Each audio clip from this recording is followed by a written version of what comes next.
Buenas noches, les habla Carlos Fernando Chamorro. Bienvenidos a una nueva edición de Esta Noche. Gracias por sintonizarnos a través de nuestro canal de video en YouTube Confidencial Nica para seguir derrotando la censura televisiva. Gracias a todos los medios digitales, radiales y televisivos que se enlazan con nuestra señal desde Nicaragua, Costa Rica, España y Estados Unidos. El próximo viernes 21 de febrero, el general de ejército Julio César Avilés iniciará su tercer periodo consecutivo como jefe de la institución militar tras haber sido prorrogado en su cargo 2 veces seguidas por el presidente Daniel Ortega. Esto significa que Avilés ha estado ya 10 años en el cargo y va por 5 más, pero su suerte está estrechamente vinculada al destino político del dictador Daniel Ortega. Si Ortega es desplazado del poder, como indefectiblemente va a ocurrir porque su dictadura es insostenible, el general Avilés, como parte de su régimen, también dejará la jefatura del ejército para despejar el camino a una reforma militar. Hasta antes de 2010, los 3 últimos jefes del ejército, los generales Joaquín Cuadra, Javier Carrión y Omar Hayes Leven, cumplieron sus 5 años en el cargo y al terminar su periodo se sometieron a la ley y se fueron a su casa. Pero desde su llegada al poder en 2007, Ortega impuso una relación de sometimiento de la policía y el ejército al poder político autoritario con la complicidad de Aminta Granera y Julio César Avilés. Primero violó la ley de la policía para prorrogar en el cargo a Granera y después en 2014 reformó el Código Militar para prorrogar el periodo de Avilés. El continuismo en las instituciones militares es una enfermedad política derivada del continuismo dictatorial y el reeleccionismo de Daniel Ortega. Sus consecuencias están a la vista en el colapso institucional de la Policía Nacional, pero además la permanencia de Avilés en el cargo durante 10 años, que pretende continuar después de la matanza de abril, le ha hecho un daño irreparable a la confianza nacional en el ejército de Nicaragua. El alineamiento político de Avilés con el régimen y su negativa a desarmar a las bandas paramilitares que desataron la represión representa un acto abierto de complicidad con el régimen. Su permanencia en el cargo después de 2 periodos ya ha afectado la promoción de los verdaderos militares profesionales en el ejército. Y es necesario recordar que este proceso comenzó desde 2013, cuando Avilés ejecutó la salida del mayor general Óscar Valladares, entonces jefe del Estado Mayor, quien era el número 2 del ejército y sería su sucesor en el cargo. En una Nicaragua bajo un gobierno democrático post-Ortega, será imperativo emprender una profunda reforma a la institución militar.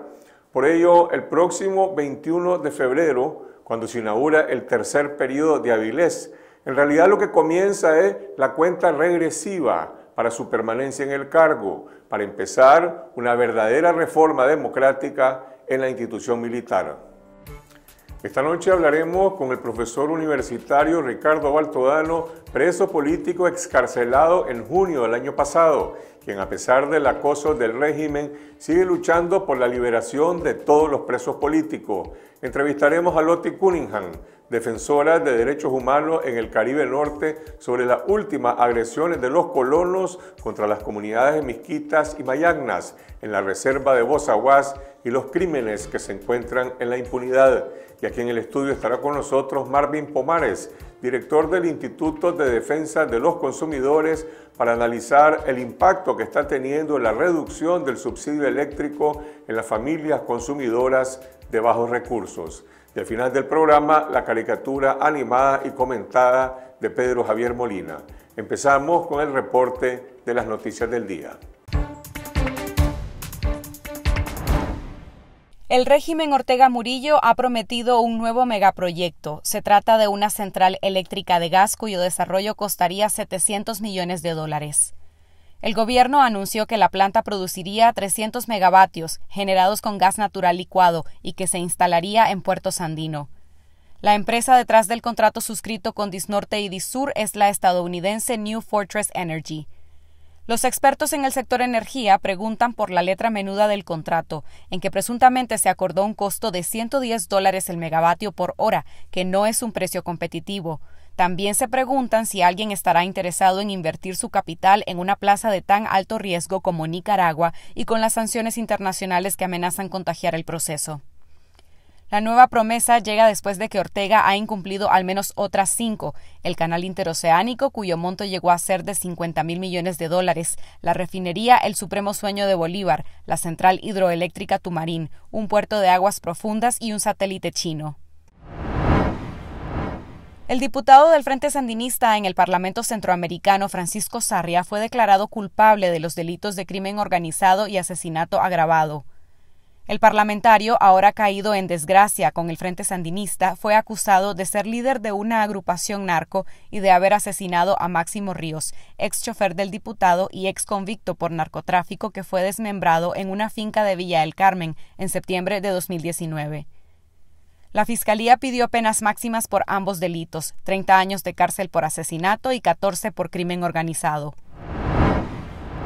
La vicepresidenta y primera dama Rosario Murillo anunció la graduación de nuevos agentes policiales.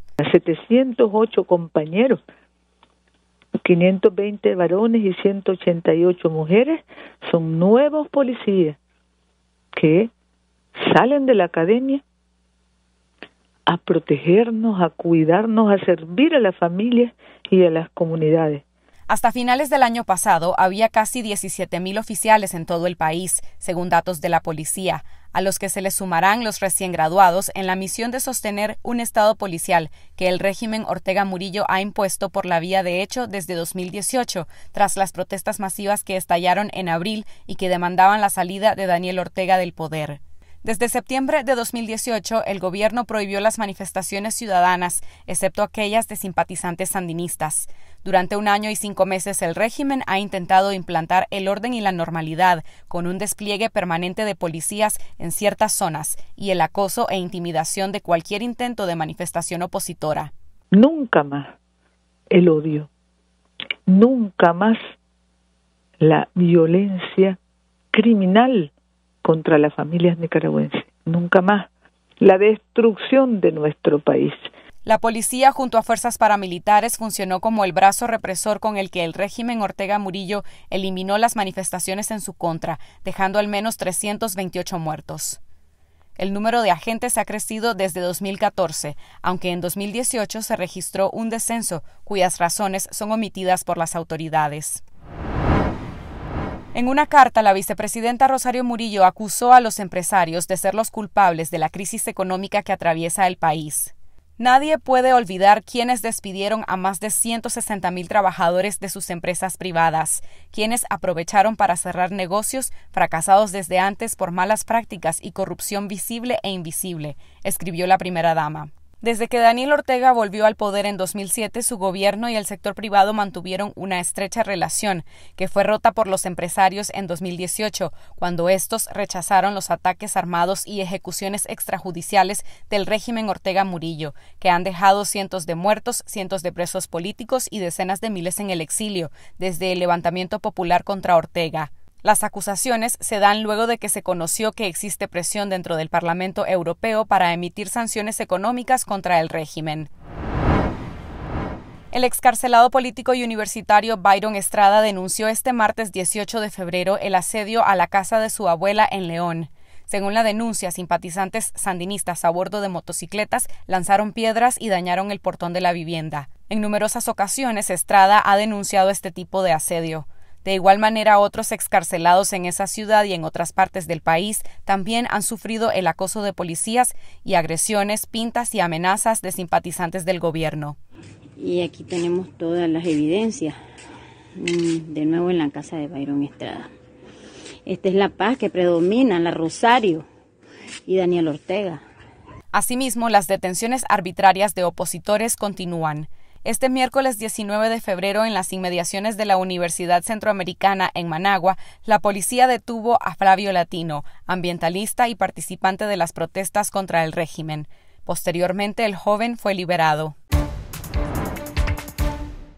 En nuestro canal de YouTube, vea los reportajes audiovisuales que componen nuestro especial sobre los nicas en Costa Rica.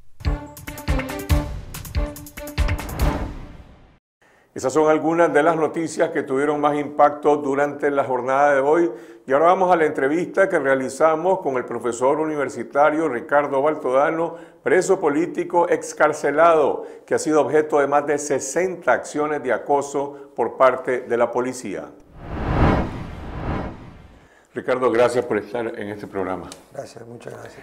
Saliste de la cárcel en junio del año pasado y desde entonces has sido objeto de asedio en varias ocasiones por parte de la policía. ¿Cuál es el estatus de tus derechos legales? ¿Estás en plena libertad o no?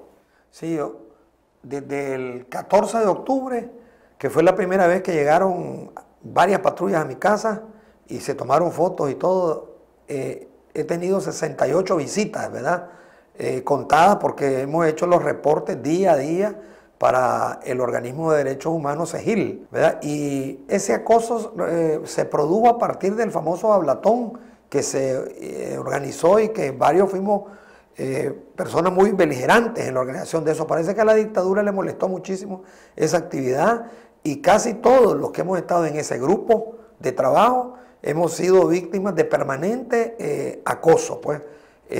Roger Espinosa Méndez, Hamilton Sánchez, etcétera, que siempre han estado constantemente la guardia llegando a sus casas, pues. O sea, ellos creo que nos tienen identificados como un grupo que hace trabajo concreto y que desarrolla un determinado tipo de actividad y quiere mantenernos bajo control, bajo presión, pero al final de cuentas la reacción no ha sido nada de lo que ellos buscan, pues ha sido todo lo contrario. Nosotros hemos seguido trabajando idéntico y ya en mi caso hemos llegado a cierto nivel de acostumbrarnos a la presencia policial, ahora ya reducida los sábados y domingos. ¿Cuál es el modo operandi del acoso? ¿Has tenido algún diálogo? La policía dice cuál es la orden que ellos tienen en tu contra. Ellos llegan casi puntualmente los sábados y los domingos a las 8 de la mañana o unos minutos antes.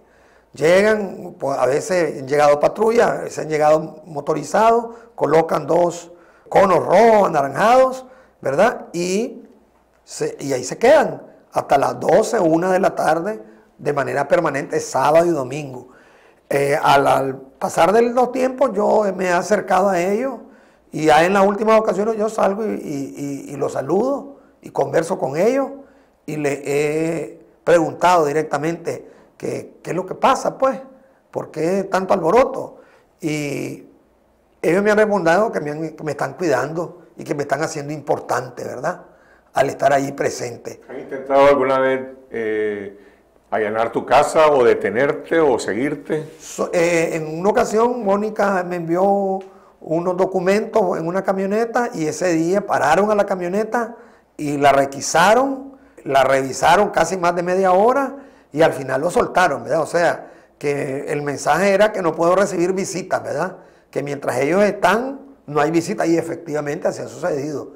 Yo procuro que nadie llegue a la casa mientras ellos están allí y además que tampoco la gente está muy deseosa de llegar, ¿verdad? Entonces, ellos hicieron esa actividad pues, un poco para marcar terreno, pienso yo.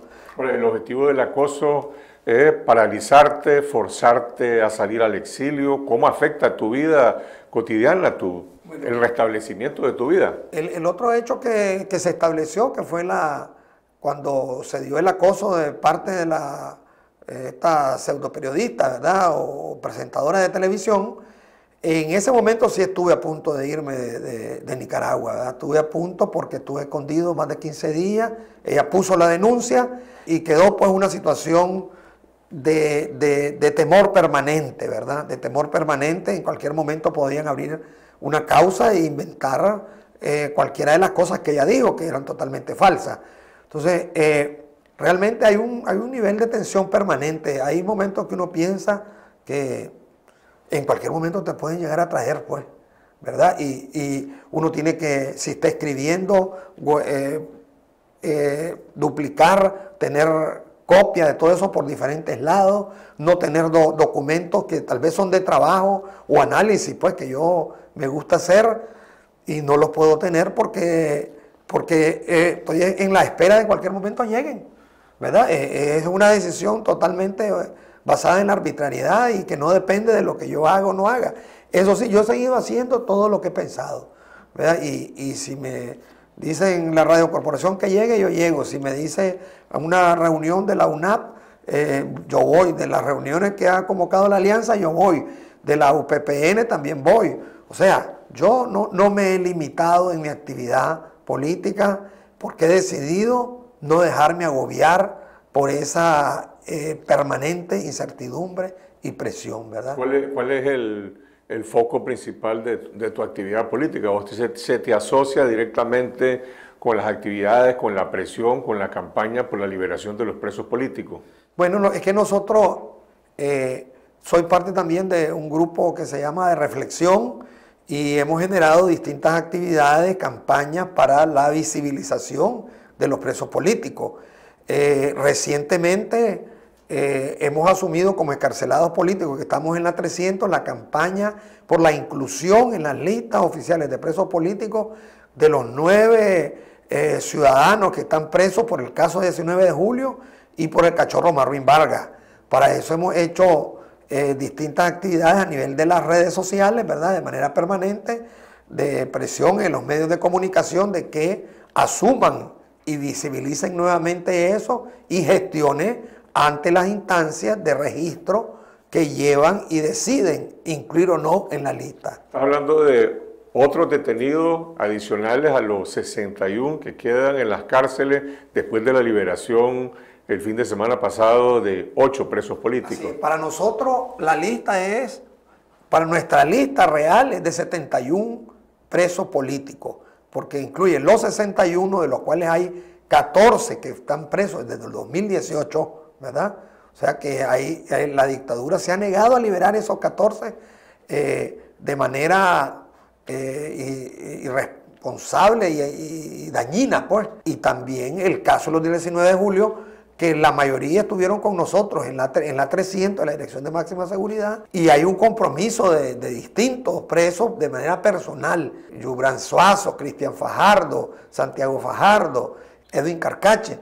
Todos ellos les dijimos que nosotros íbamos a tomar medidas para que sus casos fueran visibilizados y se retome pues todos los mecanismos nacionales e internacionales para lograr su libertad. Ellos están condenados habiendo sido acusados de haber disparado, atacado la caravana de manifestantes del Frente Sandinista que vino a un acto nacional en Managua cuando regresaban en la zona de Ciudad Darío, Matagalpa. Así es. Ellos, en el año 2014, entre ellos, entre los 9, hay 6 que fueron activos miembros del Partido Liberal Independiente, 2 de ellos fueron concejales, 3 de ellos fueron contra, además, y ellos eran parte de los activistas que se opusieron al fraude electoral del año 2012. Muchos de ellos ya habían sido hostigados desde el momento en que se dio los hechos del fraude y la explosión popular que hubo en ese. Incluso uno de ellos, Jairo Bando, un tío de ellos fue asesinado, digamos, de manera vil por un paramilitar en esos hechos. Wilfredo Balmaceda huyó del país y había regresado en julio del 2014 solo para ser contratado sus 3 buses y después ser incriminado. Y en todos los reportes periodísticos de Confidencial principalmente se demuestra que que ellos pasaron por el lugar de los hechos, tanto los llamados tirapiedra como el conductor que era Balmaceda, ya pasaron por el lugar de los hechos 1 hora después. Y en el caso de Eddie Gutiérrez, que se estaba en su casa en una festividad familiar y tiene fotografías que fueron debidamente cotejadas por Confidencial de que fueron tomadas a esa hora y en ese lugar. En la cárcel ellos son considerados o tratados como reos comunes, como presos políticos. Ellos son maltratados entre todos los maltratados, porque en la cárcel la guardia, la policía no trata bien a nadie, ni a los comunes ni a los políticos.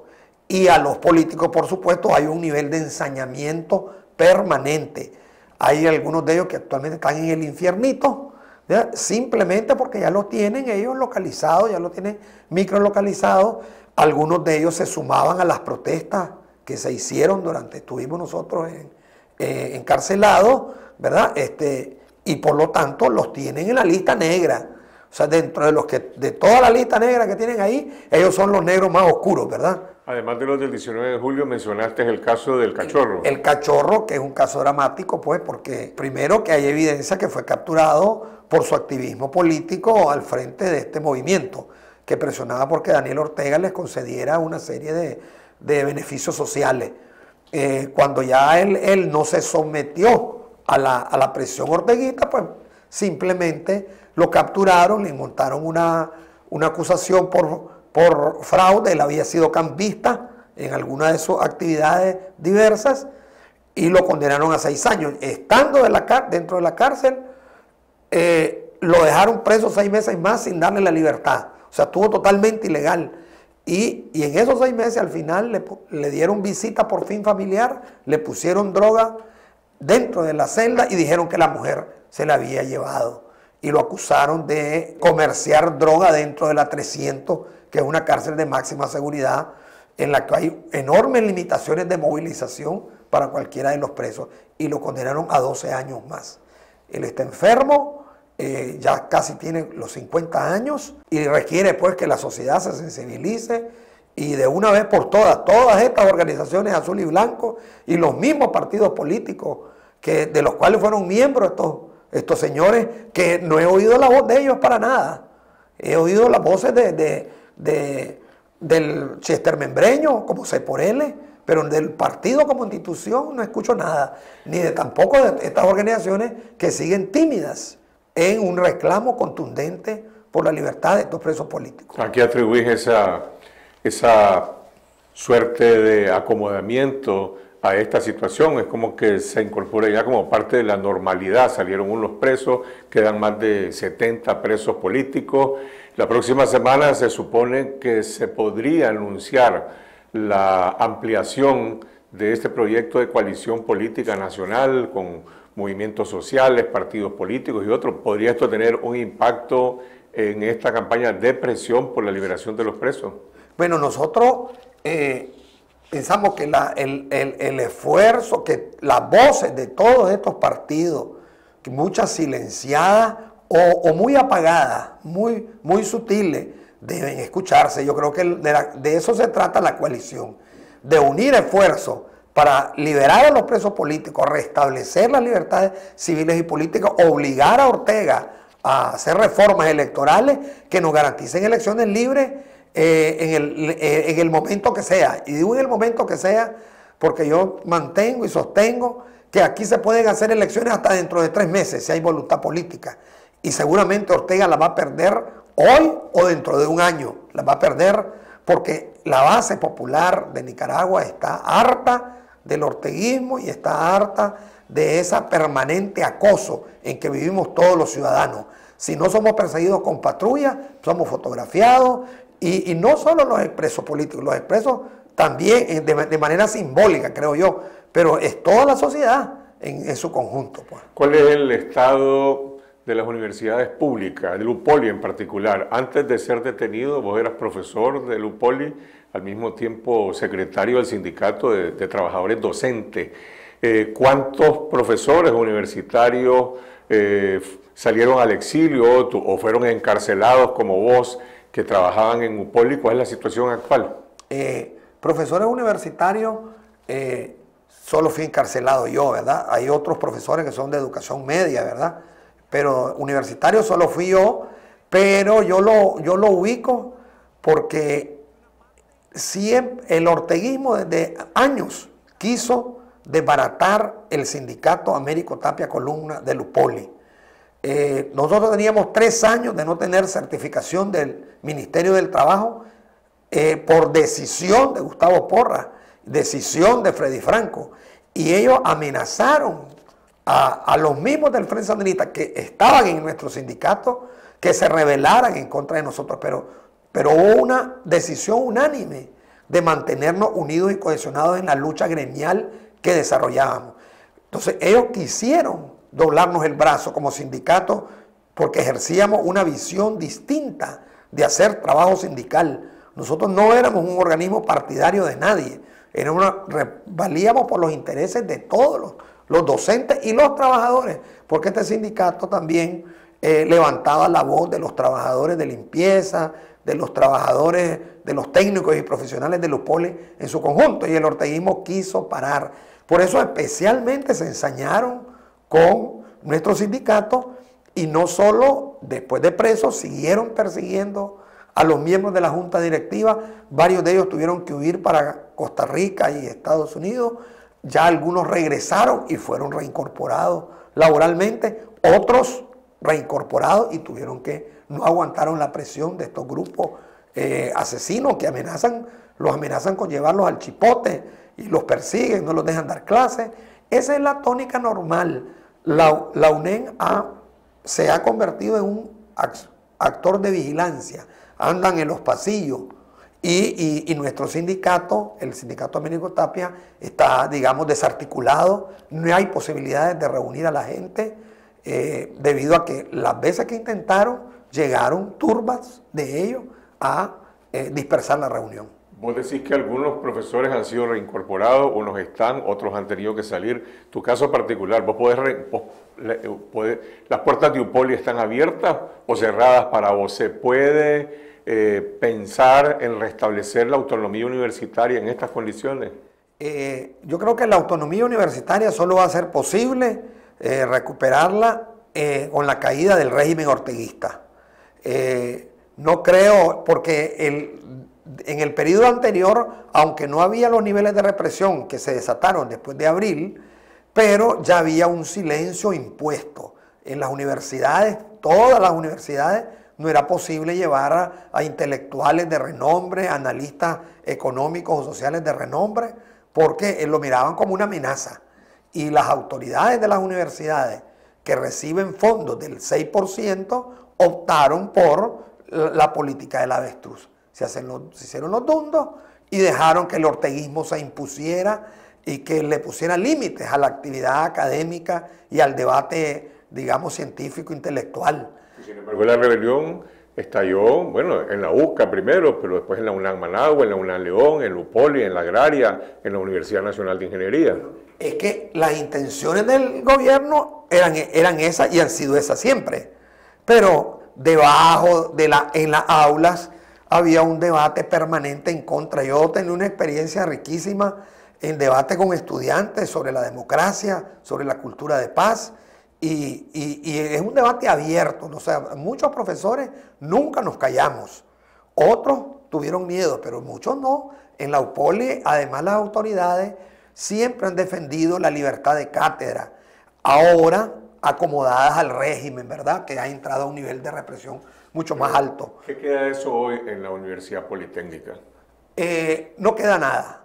O sea, queda el discurso de las autoridades. Las autoridades siguen diciendo que hay libertad de pensamiento, tratan de evitar los conflictos entre grupos, tratan de que se desate, pero hay una abierta, digamos, se han doblegado a las orientaciones del régimen. Han nombrado decanos y autoridades que son abiertamente orteguistas e ineficientes, con tal de mantener un equilibrio con el régimen que no les afecte el 6%. O sea que hay una situación triste en todas las universidades, porque también lo he sondeado en León, la UNAM Managua.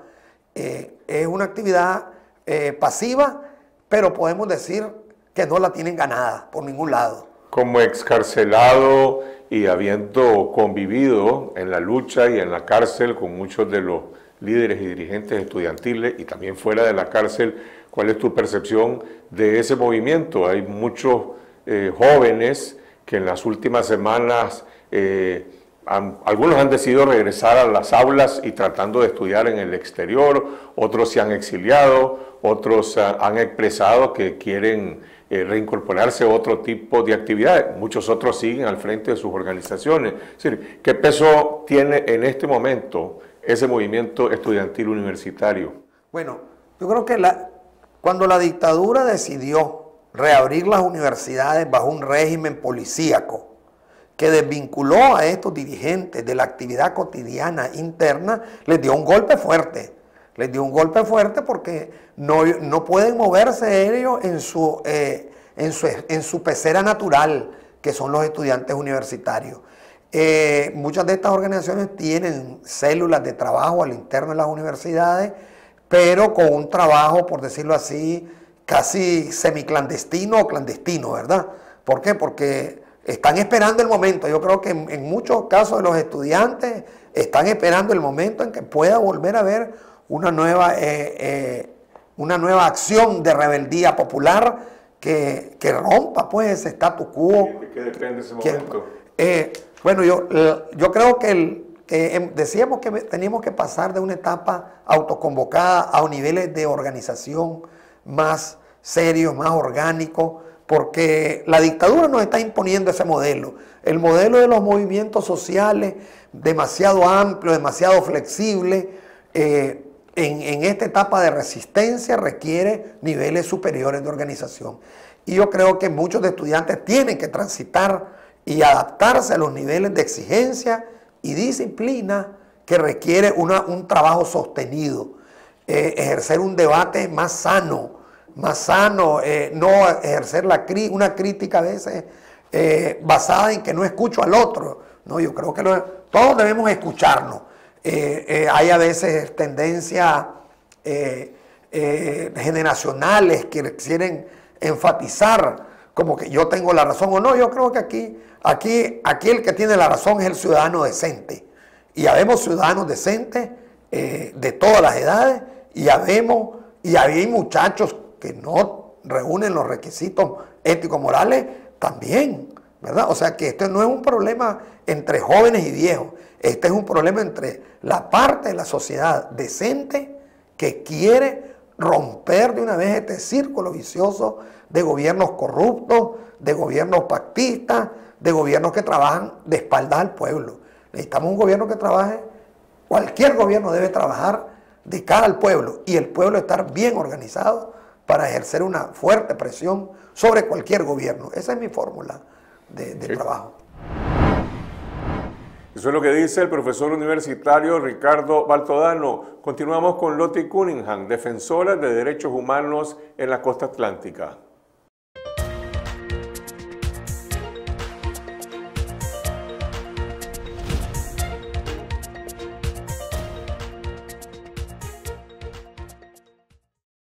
El domingo pasado se produjo un nuevo ataque de los colonos en contra de una comunidad misquita en Bozaguas que dejó a una joven gravemente herida. Sobre esta y otras agresiones conversamos con la abogada Lottie Cunningham, directora del Centro por la Justicia y los Derechos Humanos en la Costa Atlántica, y esto fue lo que nos dijo. Lottie, gracias por estar en este programa. Gracias por la oportunidad.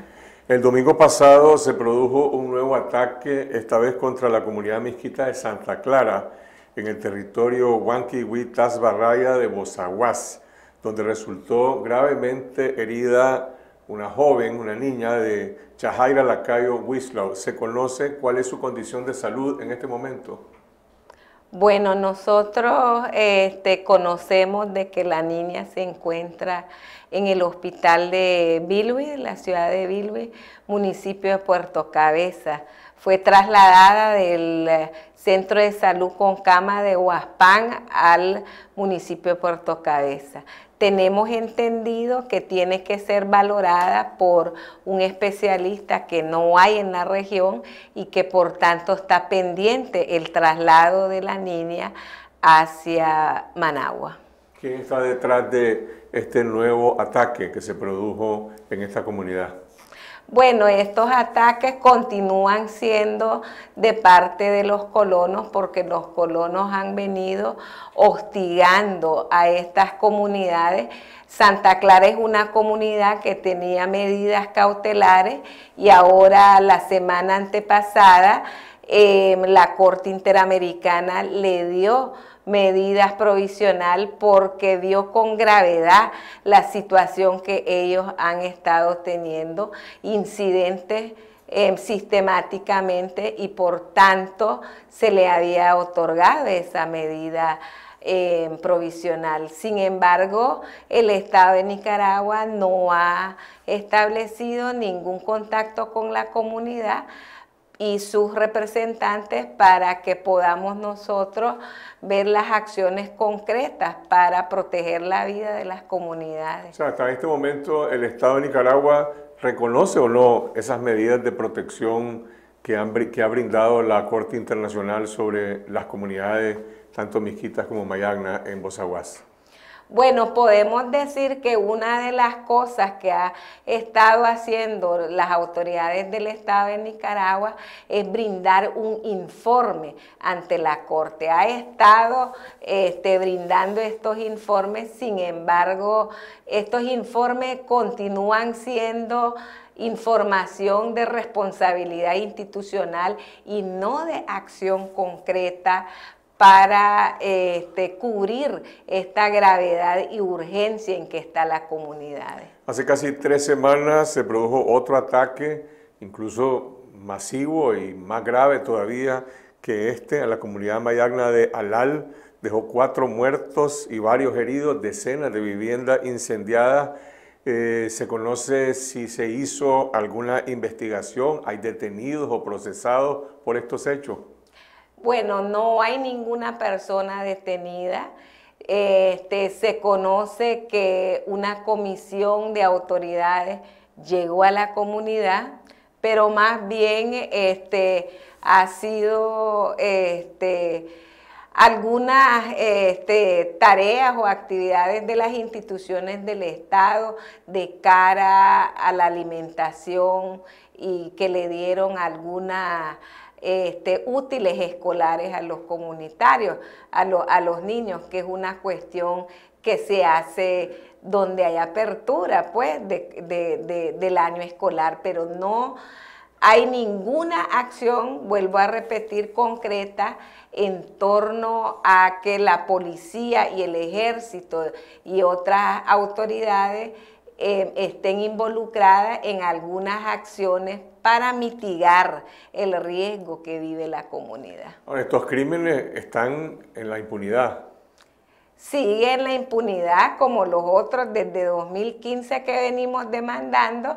Hay 61 casos que tenemos que sigue en la impunidad y más bien las autoridades del Estado han venido cambiando unas modalidades de criminalización hacia los comunitarios y comunitarias que demandan la situación de los colonos. Pero lo que ha ocurrido el domingo pasado y hace varias semanas implica que se ha producido alguna suerte de escalada, de mayor número de ataques y más graves en este tiempo tan reciente. Por supuesto, este año nos ha recibido con un incremento de violencia, porque no únicamente fue el suceso en la comunidad de Alal, sino que 2 semanas después de eso también secuestraron unos jóvenes indígenas en la comunidad de Naranjal, que también esa comunidad es beneficiaria de las medidas cautelares. La Comisión Interamericana de Derechos Humanos le ha solicitado al Estado de Nicaragua que le informe sobre estos incidentes y los sistemáticos sucesos que hay en las comunidades con medidas de protección. Sin embargo, el Estado de Nicaragua no ha demostrado esa voluntad política para informar o realizar algunas acciones. ¿Quién es el Estado de Nicaragua en el núcleo de la reserva de Bozaguas? Están las comunidades indígenas, tienen su representación de sus gobiernos territoriales, pero por lo que estás describiendo están sometidos a violencia, están sometidos a expulsiones, a presión de grupos de colonos. Pregunto, ¿quién representa al Estado? ¿El ejército, la policía, la alcaldía de Huaspán?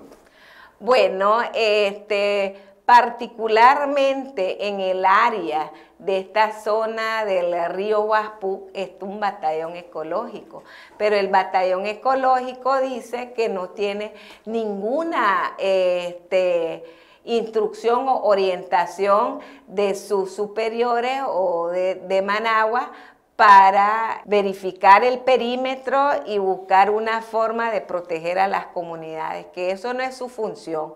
Su función como batallón ecológico es otra y que no tienen que ver nada con la criminalización que está sufriendo las comunidades.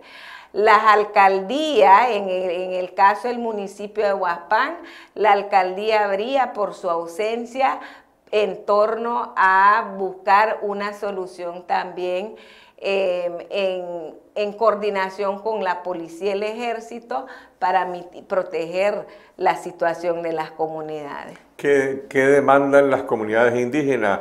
¿La gente se mantiene en los territorios? ¿Están huyendo? ¿Tienen alguna demanda al Estado Nacional frente a esta crisis? Por supuesto, la demanda de las comunidades es que el Estado, por medio de sus instituciones, proceda a desalojar, porque no hay una forma que dialoguen con estas personas porque ha habido demasiada violencia donde ha dejado a la familia indígena muchos niños huérfanos, muchas situaciones porque tenemos más de 50 casos de heridos, muchos de ellos sin ojos, sin pie, así que ya a estas alturas la comunidad no quiere entrar en un proceso de diálogo con estas personas porque ha habido mucha violencia y en este sentido pues lo que demanda ellos también es que se le desaloje a la gente donde ellos pueden proceder a su subsistencia, porque actualmente no pueden ir a su siembro, a su cosecha, ni a pescar, mucho menos a cazar.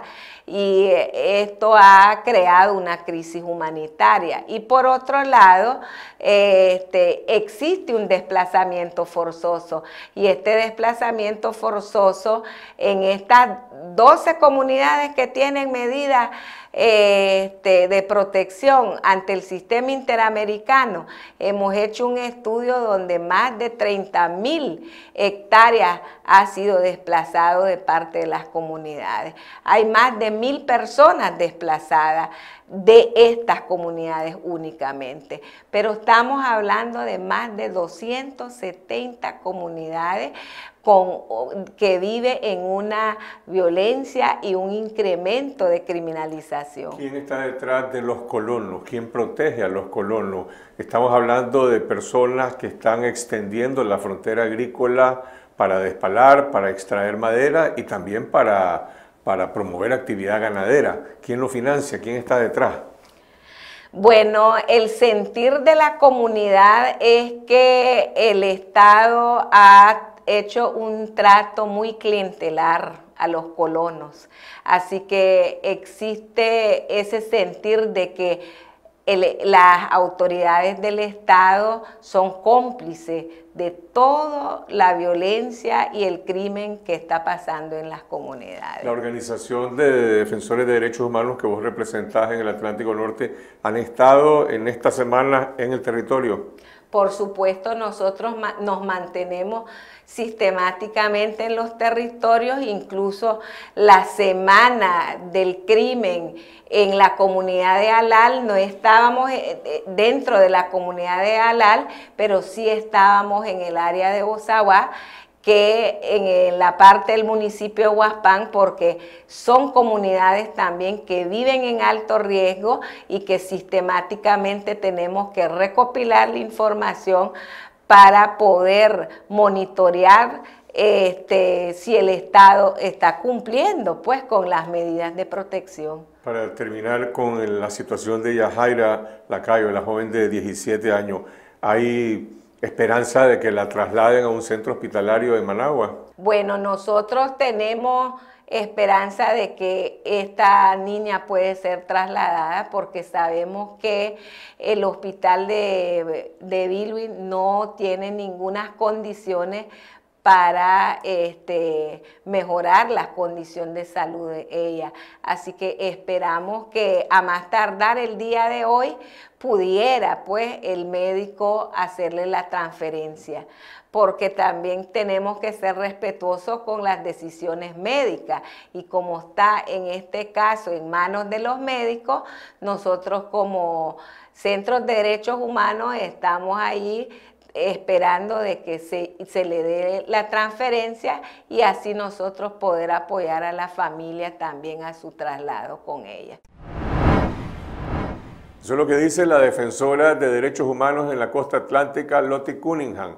Continuamos con el impacto de la reducción del subsidio de energía entre los consumidores. Veamos lo que dice Marvin Pomares, director de la organización no gubernamental, el Instituto de Defensa de los Consumidores. Marvin, gracias por estar en este programa. Gracias por habernos invitado a este programa.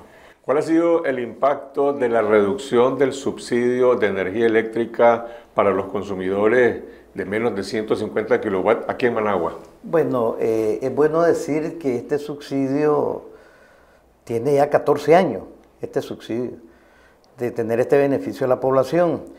En otros países, acordate que los subsidios son temporales, pero aquí, pues, lógicamente, se ha dado 14 años. Y este subsidio era del 52.8%.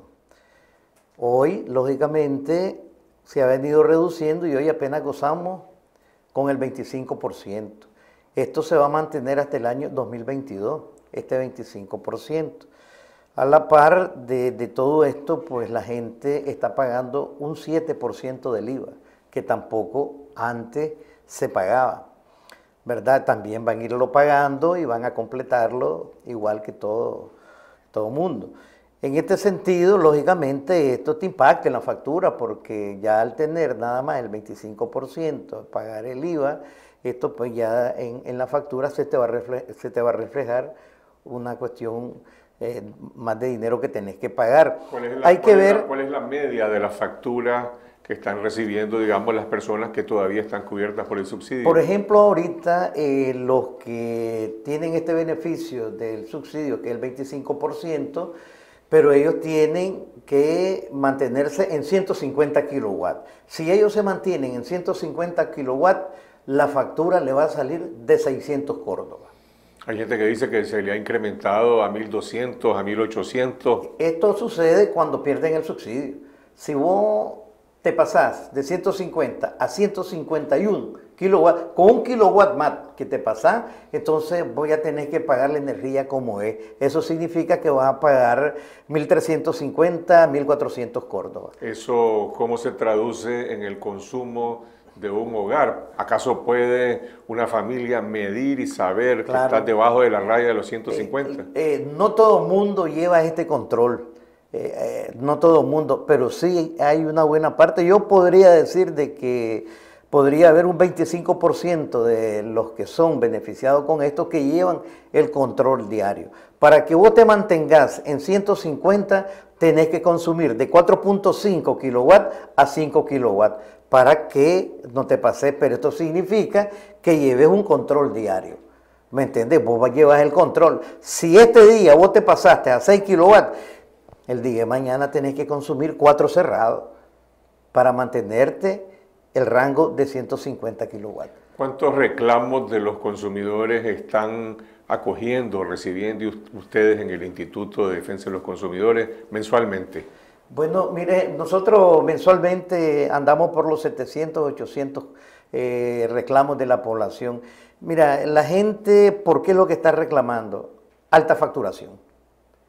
De un mes a otro mes se te sale la factura alterada. Hay un histórico que te sale en la misma factura, hay un histórico que uno viene pagando, pero de un mes a otro vos pagabas 400 o 500 córdobas y de repente el próximo mes te dice 2.500. La gente realmente siente un golpe duro, pues.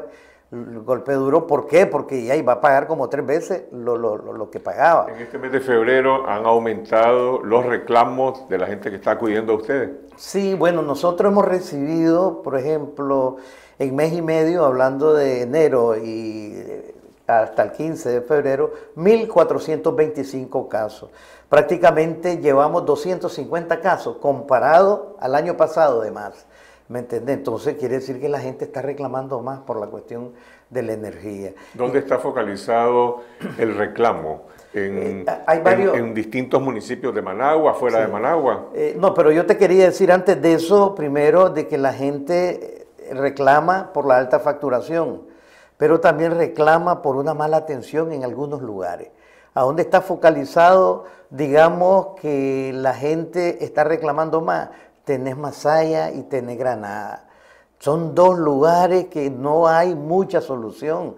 Hay veces los funcionarios que tienen Disnorte y Sur en este sector de ahí, Granada y Masaya, lógicamente hay veces creen que como que ellos son los dueños y no dan solución. Porque muchos de los casos de Masaya y Granada nosotros los hemos traído a la sede central de Managua, de Disnorte y Sur, y nos dan respuesta a nosotros. Cuando vamos y traemos esos casos, y son casos que la población tiene razón, ¿me entendés? La población, y hemos llegado a eso y ganamos esos casos, pero aquí en Managua, ¿por qué no se puede hacer en Masaya? ¿Por qué no se puede hacer en Granada? Hay veces, hay muchos funcionarios que tienen norte y sur, que la verdad es que son bastante prepotentes. Pues en estos reclamos que están recibiendo, ¿se ha incrementado, digamos, la demanda de jubilados que han perdido beneficios que anteriormente estaban cubiertos por la ley? Lo que pasa es que los jubilados no se les ha tocado. Los jubilados se mantienen con todo el beneficio. No se les ha tocado ni un kilowatt.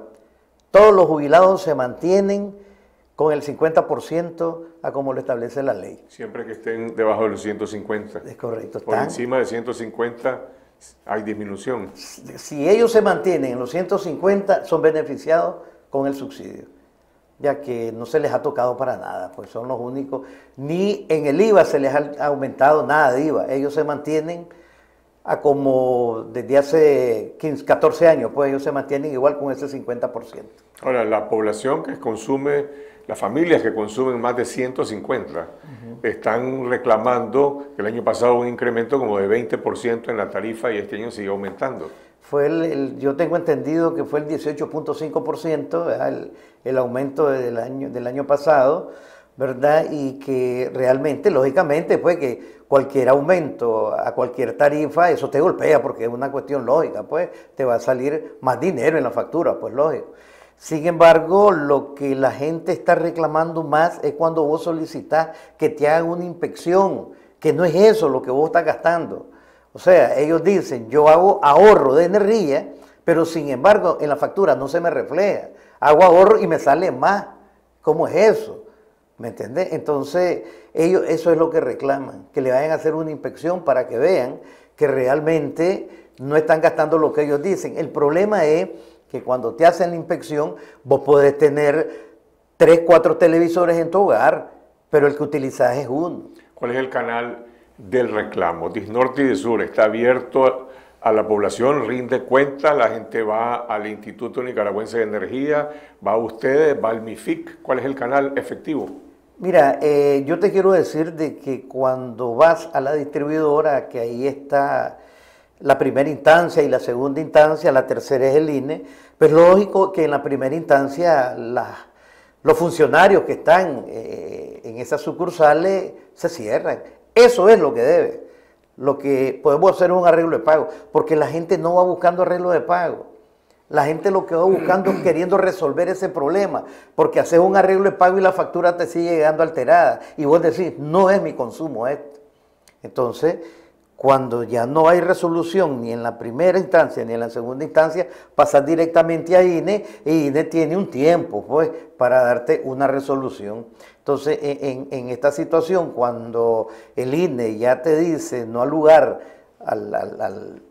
al reclamo, pues entonces los ciudadanos recurren a los organismos de defensores de los consumidores, pues, y ahí estamos nosotros para irle a resolver el problema. Te quiero decir, Carlos Fernando, nosotros no cobramos ni un solo centavo, ni por la gestión, ni por el acompañamiento, porque la gente llega buscando ayuda y esa es la que le brindamos, sin cobrarle 5 centavos. Continuamos hablando sobre energía eléctrica. Los dejamos con la caricatura animada y comentada de Pedro Javier Molina, el caricaturista de Confidencial. Hola gente, ¿ya pagaron su último nucazo de luz? La de hoy es una reflexión del chantaje energético del que estamos siendo cada día más víctimas. Empiezo recordando un análisis que leí hace algunos años. En él se teorizaba acerca de las estrategias de la mafia del Carmen para enriquecerse y enquistarse en el poder para eterna memoria. Una de las teorías era que la familia Ortega Murillo iba a tratar de hacerse con el control del negocio energético, pues era una vía de enriquecimiento rápido. Podían usar su poder político para facilitarlo y, si en algún momento, alguna circunstancia los forzaba fuera del poder político, tendrían una forma para seguir enriqueciéndose a costa del pueblo y chantajear a cualquier gobierno que pudiese venir después a punta de alzas y apagones hasta recuperar el poder de nuevo. Al parecer, eso es lo que estamos presenciando ahora. Están usando la energía eléctrica con fines de enriquecimiento y como arma política. Veamos, aumentan la tarifa al sector privado, castigándolos por haberse apartado de su lado luego de los crímenes de lesa humanidad cometidos por la dictadura. Luego, disminuyen el subsidio al pueblo para que más paguen más, ya que a pesar que el precio internacional del petróleo ha tenido bajas, la tarifa no ha dejado de subir. Bueno, pues con decirles que hasta mandan a cortar la luz a gente reconocida por protestar contra la dictadura, como el padre Román y algunos excarcelados. Es más, ahorita trabajan en la asamblea un montón de trabas para quienes pretenden salirse de la trampa energética con paneles solares. Nos quieren a todos conectados a su codicia. Y para más INRI, TSK, los extranjeros que supuestamente eran dueños de la mayoría de Disnorte y Disur, se fueron del país huyendo de las sanciones. El nuevo dueño permanece en el misterio. ¿Quién será esa nueva mano pachona? Les apuesto que una con muchos anillos y argollas. Bueno, eso es todo por hoy. Cambio y chao. Así llegamos al final de esta edición. Gracias a todos los medios radiales, televisivos y digitales que se enlazan con nuestra señal desde Nicaragua, Costa Rica, España y Estados Unidos para seguir derrotando la censura televisiva. Y si aún no lo han hecho, suscríbanse a nuestro canal de video en YouTube Confidencial Nica. Síganos en Twitter a lo largo de la semana y nos vemos el próximo domingo en esta semana, siempre a las 8 de la noche. Buenas noches.